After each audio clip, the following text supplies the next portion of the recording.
En este video voy a explicar la fotosíntesis.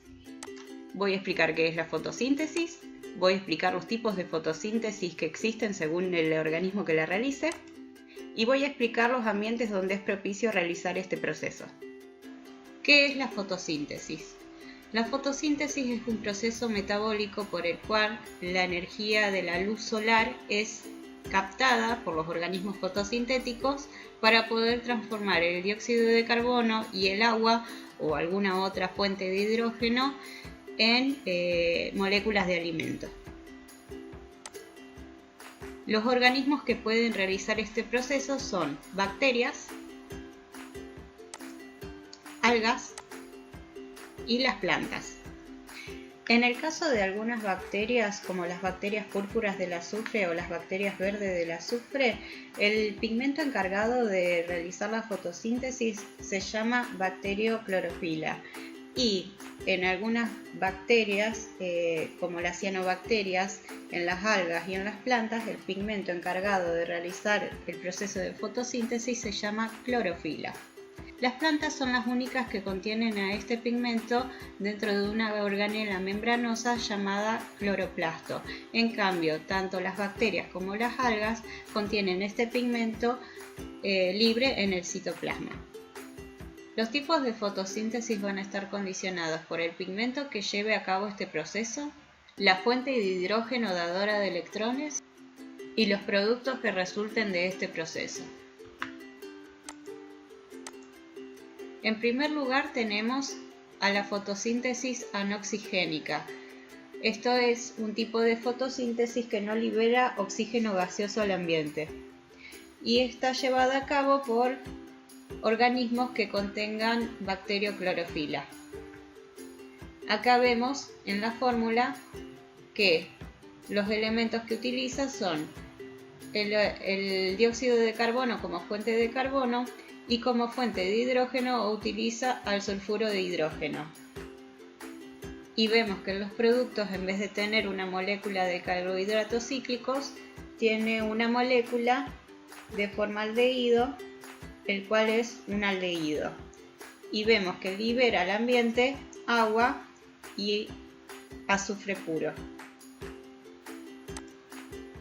Y tenemos el otro tipo de fotosíntesis llevada a cabo por organismos que contienen el pigmento clorofila, que este sí es un tipo de fotosíntesis que libera oxígeno gaseoso al aire. Vemos que en la fórmula la fuente de carbono es el dióxido de carbono y la fuente dadora de hidrógenos es el agua. En los productos vemos que tenemos una molécula de hidratos de carbono cíclica y vemos que tenemos como producto de desecho oxígeno gaseoso. Hay que aclarar que esta molécula de oxígeno gaseoso proviene del agua y no del dióxido de carbono. A través del tiempo los organismos fueron adquiriendo diferentes adaptaciones para poder llevar a cabo este proceso. Por ejemplo, acá en esta imagen estamos viendo una población de algas bastante tupida en la superficie de algún charco o de algún lago o de algún río.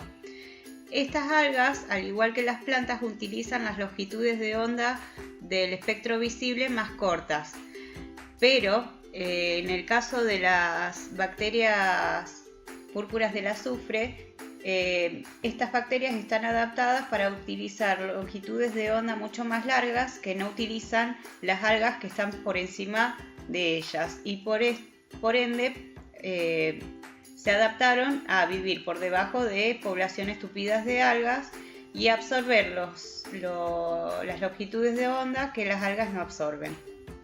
En el caso de las plantas tenemos diferentes tipos. En primer lugar tenemos a las plantas C3.